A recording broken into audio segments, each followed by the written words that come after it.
সাথে কি আছে কই মা কো আছে গান শিখেন না শেখান ও বাবা গান শেখায় বাবা গান গায়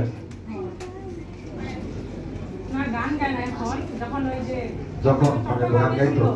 চট্টগ্রামে ছিল মানে পুলিশে থাকতে আচ্ছা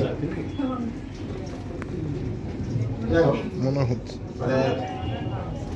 ঠিক এই মুহূর্তে লালন সাহেব ওখানে কুষ্টিয়াতে মেলা চলছে 3 দিনে লালনের আখড়া যাকে বলে লালন এমন একটি শিল্পী বা এমন একজন সুরকার গীতিকার একমাত্র